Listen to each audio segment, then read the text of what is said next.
Hi everyone, it's Kyle Cordes again. Going to do some more Angular 2 live coding. This is the third session working with streaming data. The usual reminder, I work at Oasis Digital where we develop large complex systems most often using Angular 2 or similar tools, and I also work at Angular Bootcamp where we teach people to do the same.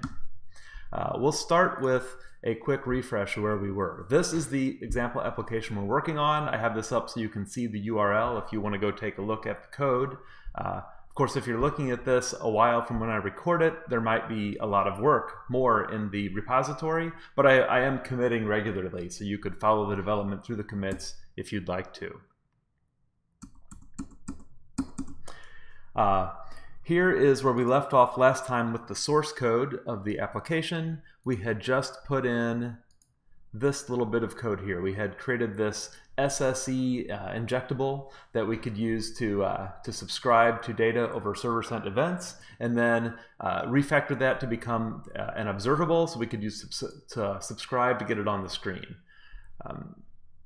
The code's in here. Again, you can read the code in the repository if you want to see the full details. As a reminder of how to get it up and running, you need to have the server up and running, and you can find a link to that in the README. I've already done the npm install, so I just need to do an npm start for that. And then for the client code, I've also already done an npm install, so I can do like an ng serve, for example, or I could even type, I think it's even set up, I could type npm start if I wanted to use the npm script to do my ng serve. So now we're up and running. I should be able to just verify that the program works when we left off. So here's how the program worked when we left off, and now let's continue working on it. So I had some ideas of how I want to improve this program. The first one that comes to mind is, here I am subscribing, but I'm not unsubscribing. And although of course it doesn't matter in this tiny application because I just close the page or move on, it's really kind of irresponsible and totally inappropriate for a real application to subscribe and then just leave the subscription hanging. You really have to take responsibility for unsubscribing if you subscribe. But the best way to do that actually is not to call subscribe and unsubscribe, but to use the Angular async pipe. So the goal I want to work toward now is using the async pipe. So let's make that happen. I guess I want to hold on to my observable here. So I want to put that in a variable. To access that variable, I'm going to need to type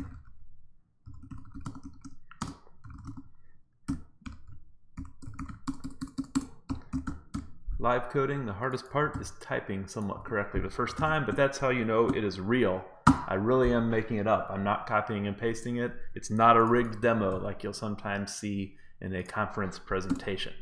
Okay, so we will call this thing latest. It is of type observable any because I have not worked real hard to type my data coming back from this thing yet. That's probably down the road later.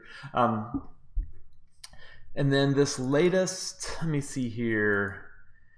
We'll just say it's an observable any, and I will hold on like so. Okay, so now, oops, there we go, this dot latest. Okay, so there we go. We're just going to hold on to that latest value, and now over in the template, that title is not going to get updated anymore, so let's just put this in a p tag. I don't know if anyone's ever made this mistake before, but I'm going to start by doing this wrong. So if you do this, here, let's get this thing up where we can see if any errors come out. You don't get any errors, but that observable is just an object, and it gets rendered as the string object. Oops, it's not much of a clue to what I missed. What I missed was doing this. So I said I want to use the Angular 2 async pipe to subscribe to the data. The async pipe is probably my favorite feature of Angular 2, at least on a day-to-day basis. It takes this entire observable idea and makes it from something that's my problem, and instead it's something that is Angular's problem. Okay, let me grab one more window here because I want to show checking in the code. I just realized that last time I did this, I checked in the code without showing doing so. So here I am. I have now made just a tiny change, and this doesn't feel like quite a big enough change to check in, but you can see the change I made to use an observable. So let's do a little bit of cleanup before we check in. Okay, so first I have TSLint installed in my Visual Studio Code. So you see the little squiggly green lines there. There's a lint hint that I'm not using ngZone. So I like to keep things crisp and tidy. So let's do that. Next, I don't find this title all that helpful, so I'm just going to zap the title from there, and I'm going to zap the title from here. Next, I happen to know that by removing that title, I've created an error in my spec. At least last time this thing, yeah, so it generates this title. I don't find this spec helpful, and although I am very test-driven, I love to have pervasive test coverage. I actually find tests like this one are not particularly helpful, especially in an example application. So my solution to fixing this test is to fix it by removing it. Okay, so let's see if we're a little bit more, so we're a little more clean here. We don't have that title anymore. We're not using it anywhere. Let's just make sure it runs up there. And of course, it still runs. Okay. Let me see here if I should take any further steps. Okay, so I'm using the async pipe. I did a little bit of cleanup, and I think that's probably a good step for a microscopic commit. So we'll say use async pipe clean up. So if you happen to look back at the repository, you will see this. I won't make us wait right now to push it, but you'll see this commit appear in the repository if you go take a look. Okay, next things that could be improved here. Well, right now this application is just showing me in this incredibly ugly form the latest value here, the latest value that came from the server. What I'd really like to do is see a series of these over time. So let's go ahead and get a series of these over time to appear. Okay, so this latest is just a single value, right?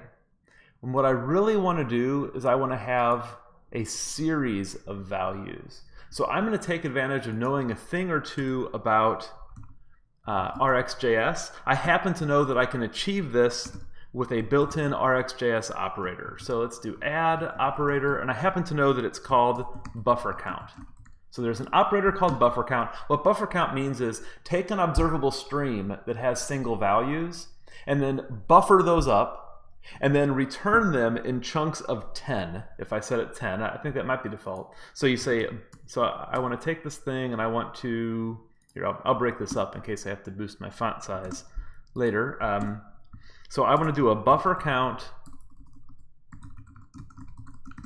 and then 10, I want to see 10 of these, and then how often do I want to restart the buffer? Well, I kind of want a sliding window, so each time a new value arrives, I always want to see the most recent 10. So I'll say 10-1. So now what I'm going to get is an observable stream that has the latest 10 things in there. So let's see what the effect is on the screen. Okay. A bummer of buffer count is that I have to wait for 10 of them to appear before I see anything. Okay, so as you can see, there's an array being rendered here, and there's commas in between. This is not a real helpful way to look at it, so now we can start working with the template more. Okay, so anybody who's used much Angular knows that we have quite a few capabilities in the box around iteration. So let's do an ng4, right? So ng4 is how we iterate, and then we'll say let, and we'll say maybe q is a quote of latest, and so latest is an array, but latest is actually an observable. So if we send latest through the async pipe, now we're going to have the actual array instead of the observable of the array, okay? And then inside this thing, this li, I just want to put that actual value, so q, and I'm going to send this through the JSON pipe to make it a little bit easier to read. So let's let me see here. So I think, so this is essentially what we need, but while we're in here, I want to explain just a little bit more.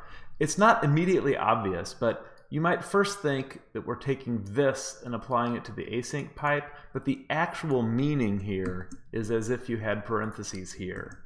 So we don't type the parentheses, that'd be really ugly, but this is what this line of code means. So whenever you see this let of with the pipe binds more closely than the let of does. So, okay, so let's see if we now get a list of these things in a little bit nicer form. And I guess we have to unfortunately wait a few seconds for 10 of them to arrive before we see anything. Okay, that's not too bad. So let's, in fact, I think it might be a little easier to work with if we saw 5 of them rather than 10 of them. So let's change that value to 5. Now something weird is going on here. So I took this thing and I ran it through a JSON encoder. I guess that means is I actually took a string and I pushed it through a JSON encoder. And what this reminds me is that I never decoded the string coming over the wire. And I really want to work with that thing as a JSON object. So while I'm in here, I'm also simply going to enhance this guy to do a JSON.parse of this thing. Now this JSON.parse could fail, and we really ought to handle that situation. So let's say to do handle parse error. What I really ought to do is I ought to maybe kick that off to a side channel or something if I get a parse error. I'm not sure that I'd want to put the observable in an error state because that would mean that the flow stops, so I'd have to think about what the right error handling is, but I really ought to do something different here. We'll just leave it as a to-do for now. Okay, so now that we're actually parsing that as JSON and then rendering it back out using the JSON pipe, now we see kind of a closer version of what I expected here. And as you can see, these rows are moving up as new rows arrive. Okay, let me see here. So we are now showing the latest several of these instead of just the latest one. What else could we do? Well, it's a little bit confusing because we're seeing this jumble of different values go through here. So let's just pick one of these out, maybe EUR USD. So I'm going to try bringing out just those. So let's try to simplify, reduce what we're receiving here. And I do that with an operator called filter. So let me see here. Let's save a few keystrokes. So I want to take the value coming in from this observable and I want to filter it. And I want to take this, and it's foreign exchange data, and I want to check that its symbol, right? Because if I'm currently displaying the raw or displaying the JSON form here, the symbol there, I guess we'll use triple equals because some style guides ask us to do so. And then we're going to say that should be EUR USD. So that's one of the things that's coming in. Oh, look at that. Yeah, the observe is what returns the observable. So I put these lines of code in the wrong order. Let me flip them in the right order. The error goes away. So now I think I should see less data. I should only see the EUR USD. Unfortunately, it means I now need to wait for 5 EUR USDs to arrive, and that's not ideal. So I might do something different here, but this is, at least we can see how the filtering works. So let's just keep that filter idea on the back burner. We know that it works, but we also know that it's a little bit tough at this slow rate of data flow we're using so far.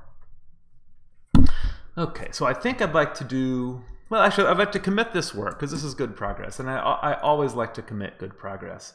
So what did I do here? I'm now displaying the most recent 5, and I'm handling the data as JSON. So handle data as JSON, actually parse JSON, handle as an object, right? We're handling it as an object. We're not handling it as JSON. If someone says, I have a JSON object, well, JSON is a string. You either have JSON or you have an object. You don't have a JSON object. Okay, so we're going to parse JSON, handle as object, and we're going to say show most recent 5 using buffer count. I mean, there's only many dozens or maybe even hundreds of operators. Have you not memorized them all yet? I certainly haven't. Okay. So I think I'd like to try one more change for today before moving on to the rest of my day here. And that is, as I look at this thing, I don't like that this UI level code has to care about the SSE thing. So what I'm thinking about doing is think about encapsulating this idea, so encapsulating the idea of an observable stream of foreign exchange data, I want to put that in its own service rather than putting that in my top level component. So I want to make this thing, you know, just tiny bit more production grade by doing so. Okay. Now if I stop this thing, I can now use ng, which is the CLI, generate service fx data. So this should make me a fresh new service. Okay. So here's my fx data service, and what I said I'd like to do is I'd take this this code right here. So this SSE observe, I'm going to take this aspect and stick that in my fx data service. So I'm going to stick it right here for the moment. My fx data, again, I'm trying to do some live coding here just to show the ideas and maybe do a little teaching. I don't think it's helpful to have these spec files for what I'm doing so far, so I'm going to just kick them out for now. Okay, so now my fx data service, I was first thinking about this thing, you know, maybe I need to do like a function that says, you know, fx data or something, you know. But when I think about that a little more, this observable stream, this won't do anything till anyone subscribes to it. And so there's really no reason that I have to generate this on demand. I could actually, right here in the constructor, I could create this thing, and I could simply have my fx data here, and this has to be an observable any, and I really don't like typing things extra, so I'm gonna go copy paste that. So I could say that fx data simply is an observable, okay, and that I'm going to set that in the constructor. Now, why did I set it in the constructor instead of just putting this initializer right here? It's because I have to get this SSE. So let me go see how do I get that SSE? Well, I just asked for it to be injected. So let me go, we'll cut that out of there, and we will stick it right there. Now, right now, we are providing this thing at the top level, or at the top level component, and there's various reasons to do that different ways, but just because I'm not really using it in the component here anymore, and I really want to use just a single SSE service across the whole system, I'm going to go ahead and just stick that in the module. So again, there are trade-offs, there are reasons in real apps to do it one way versus the other. We won't get into those right here, maybe in a future video. But for the moment, I'm just going to say let's provide that SSE at the module level, so it'll be available to the whole application. So now the app component no longer knows that SSE even exists. The app component just has to get this data from the fx data service. Well, to achieve that, the app component is going to have the fx data service injected, right? Well, to inject it though, it has to be able to talk about it. It has to be able to mention its name. So let's do this. fx data, that's service. Okay, and now this has to be provided somewhere, and I think I'm going to do this the same. Well, actually, tell you what, we'll provide this one here because this might be the only place we use it. So I don't, well, I think for consistency, so we have less to explain, we'll just go ahead and provide this also up at the module level. So the few things we provide up there.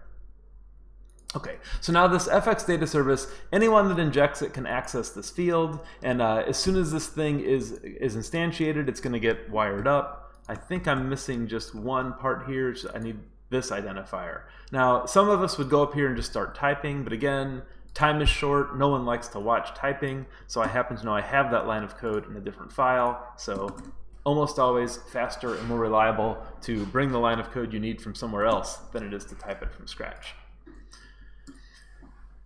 Okay, so I think there's just one last piece to wire up, and that's over here in my app component. I need to say to start with this data. So there we go. So we're going to start with that. And now the details of how this fx data service comes in are now hidden in a service, right? And only this service knows that it's using server sent events, SSE, to do it. So we could change this out to WebSockets or change it out to long polling or anything else, and it wouldn't matter at all. Okay, now on my VS Code, I've set it up so a command S will save all files. That's a really nice thing to do, by the way.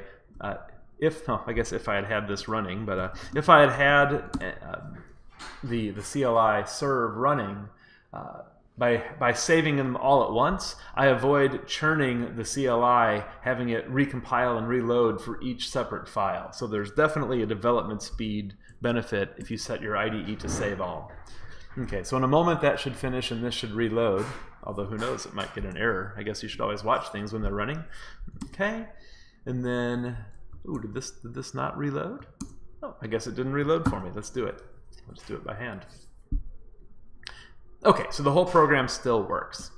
Okay, so a quick review of what we have now. We have a low-level service called SSE, and all it knows about is this generic notion of an event source, which is a browser feature, which is for accessing server-sent events. So I named it SSE.